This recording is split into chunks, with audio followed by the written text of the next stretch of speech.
इस वक्त पीओके में बहुत बड़ा खेल चल रहा है और अगर ये खेल सफल हो गया तो फिर भारत के लिए मुसीबत आ सकती है। लेकिन पीओके में इस खेल में अब अमेरिका भी उतर चुका है, चीन भी उतर चुका है, भारत और पाकिस्तान तो है ही। जानेंगे क्या है मामला और कैसे ये सब कुछ दिवालिया होते पाकिस्तान में होने वाला है। आइए जानते हैं इन खबरों को विस्तार से। अब ये अफवाह है या फिर सच्चाई, ये तो कुछ दिन बाद ही निकल कर आएगी, क्योंकि पाकिस्तानी मीडिया ये खबर छाप रही है। पाकिस्तानी मीडिया ने ये खबर छापा है कि अगले सोमवार तक, शुक्रवार तक डिटेल निकल के आ जाएगी, लेकिन पाकिस्तान और आईएमएफ के बीच एक समझौता हो गया है। आपको बता दें, शहबाज शरीफ सरकार सत्ता में आने के बाद से आईएमएफ से कर्ज की किस्तें हासिल करने के लिए हाथ पांव मार रही थी। समझा जाता है कि आईएमएफ ने अब कुछ नई शर्तें उसके सामने रखी है और इन शर्तों के साथ आईएमएफ और पाकिस्तान के बीच समझौता हो गया है। लेकिन शर्तें क्या हैं, ये अभी किसी को कुछ पता नहीं है। आपको बता दें, शर्तें हमेशा से आईएमएफ की बड़ी कड़ी रही है। आईएमएफ तो बजट तक में घुस जाता है कि बजट कैसे रखना है, किस पर कितना खर्च करना है, ये सब कुछ तय करता है आईएमएफ। आईएमएफ के तरफ से जो दबाव दिया गया, उस दबाव के बाद जो पेट्रोल की कीमत है वो बढ़ती जा चुकी है। और जहां तक पाकिस्तानी रुपए की बात करें तो इस वक्त $1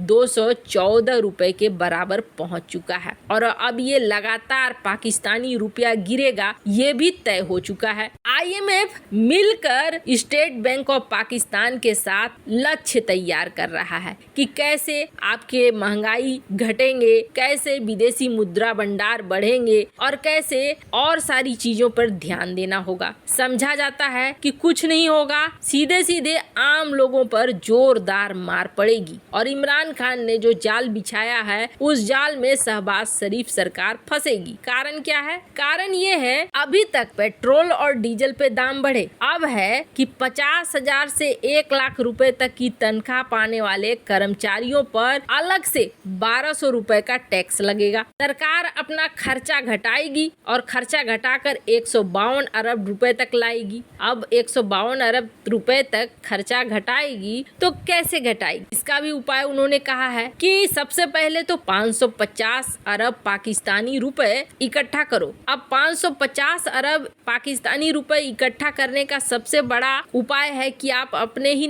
नागरिकों पर टैक्स लगाओ। उसके अलावे सीपेक से जुड़ी सारी शर्तों को हमें दिखाओ। उन्होंने कहा कि जो बिजली रेट आपने फाइनल किया है उस बिजली रेट को फिर से देखो, फिर से ठीक करो, उसमें बढ़ोतरी लाओ। के अलावे आईएमएफ ने बहुत सारी डिटेल मांग ली है कि आपने चीन से कौन सा कर्जा लिया है, कौन से कर्जे को कब आप लौटा रहे हो। कुल मिलाकर ये कहें कि आईएमएफ ने अभी तक हामी नहीं भरी है और आईएमएफ लगातार शर्त पे शर्त दिए जा रहा है पाकिस्तान को, जिसके बाद पाकिस्तान भागा चीन के पास, जिसमें पाकिस्तान और चीन के बीच एक संभावना जताई जा रही है कि पाकिस्तान को चीन दे देगा पैसे, पाकिस्तान को बड़ा लोन देगा। अब ये बड़ा लोन $3 बिलियन तक हो सकता है। $3 बिलियन एक बहुत बड़ा रकम है। चीन ऐसा है कि बिना मतलब के किसी को पैसे नहीं देता है। तो चीन का मकसद क्या है? इस पैसे के बदले में एक एग्रीमेंट साइन हो रहा है और ये एग्रीमेंट भारत, अमेरिका सहित दुनिया के कई देशों के लिए महत्वपूर्ण है, लेकिन भारत के लिए ये महा महत्वपूर्ण है। भारत को इस एग्रीमेंट पर बहुत ज्यादा ध्यान देने की जरूरत है। दरअसल आपको याद होगा, अमेरिका का एक कांग्रेसमैन था, एक कैंडिडेट था, सांसद था, बॉब लेंसिया। बॉब लेंसिया ने ये कहा था कि अफगानिस्तान में अमेरिका जीत जाता। कैसे? तो अफगानिस्तान में जीतता अगर गिलगिट बाल्टिस्तान पाकिस्तान के कब्जे में नहीं होता, भारत के पास होता और बलूचिस्तान स्वतंत्र होता, तो यहाँ पर बड़े आराम से अमेरिका जीत जाता। ये बात उन्होंने बिल्कुल सही कही थी। उनकी बात जो थी वो आज बिल्कुल 16 आने सच होती हुई दिख रही है, क्योंकि कहा यह जा रहा है कि अब यहाँ अमेरिका भी दौड़ पड़ा है। पीओके मामले को लेकर अमेरिका अमेरिका बहुत ज्यादा एक्टिव हो गया है और भारत को पीओके लेने में कहीं न कहीं अमेरिका बहुत बड़ी मदद और भूमिका में आने वाला भी है, क्योंकि इसके पीछे अब खुद चीन ने बहुत बड़ा कारण दे दिया है, पाकिस्तान ने बहुत बड़ा कारण दे दिया है। पाकिस्तान दिवालिया होने से बचने के लिए चीन के हाथों में जा रहा है। पहले IMF से कोशिश की, लेकिन IMF ने अभी तक पाकिस्तान को पैसे नहीं दिए हैं और कहीं न कहीं अमेरिका के पास भी जा रहा है पाकिस्तान की आप हमें पैसे दिलवाओ, लेकिन वहां पर भी कुछ न कुछ शर्तें चल रही हैं जिसकी वजह से IMF द्वारा लोन जारी नहीं किया जा रहा है। पर चीन यहाँ पर कूद गया है और चीन ने $3 बिलियन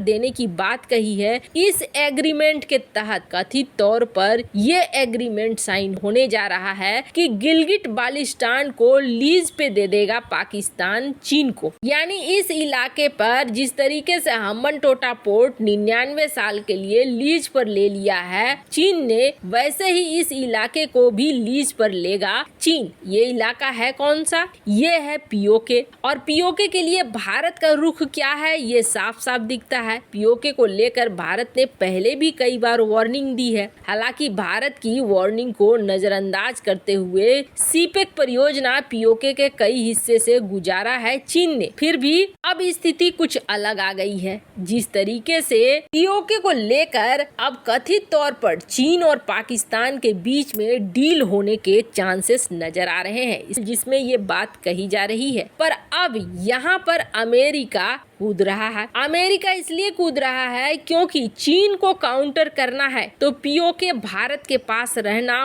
बेहद जरूरी है, ये अमेरिका मान रहा है। ऐसा कैसे? तो आपको बता दें, अगर पीओके भारत के हाथ में रहता है तो गिलगिट बाल्टिस्तान से जो BRI प्रोजेक्ट के जरिए चीन अरबियन सी में घुसना चाह रहा है वो नहीं हो पाएगा, और ये नहीं हो पाएगा तो कहीं न कहीं चीन के लिए नुकसान होगा और अमेरिका के लिए फायदा ये होगा कि उसके एक अलाय के पास कॉन्ट्रैक्ट है। तो वहीं दूसरी तरफ अमेरिका भी ये चाहेगा कि बलूचिस्तान अलग हो जाए, स्वतंत्र हो जाए। इसके पीछे बड़ा कारण है। बड़ा कारण ये है कि कल की डेट में अफगानिस्तान में अगर फिर से एक्शन लेना होगा तो पाकिस्तान नहीं बल्कि बलूचिस्तान का सहारा ले सकता है अमेरिका। पर उससे भी बड़ी बात यह है कि पाकिस्तान अगर ऐसा कुछ भी करता है, अगर पीओके को देता है चीन को, तो फिर आप समझ लीजिए कि पाकिस्तान IMF में हो जाएगा ब्लैक लिस्ट और इसके लिए अमेरिका ये कदम उठा लेगा। इसके पीछे बड़ा कारण है। बड़ा कारण ये है कि इस वक्त अमेरिका के आगे जो बड़ा दुश्मन है वो दुश्मन चीन है और चीन को काउंटर करने के लिए अमेरिका IMF का सहारा ले लेगा। IMF से ब्लैक लिस्ट होने के बाद पाकिस्तान को भविष्य में कभी भी लोन IMF से नहीं मिलेगा। वैसे अब देखना होगा कि इस एग्रीमेंट के तहत चीन ने पाकिस्तान के साथ क्या साइन करने की बात कही है और क्या चीन सचमुच लोन पेमेंट करता है। वैसे इस मामले में आपकी क्या राय है, कमेंट कर जरूर बताएं। जल्द मिलते हैं अगली वीडियो में नई खबर के साथ।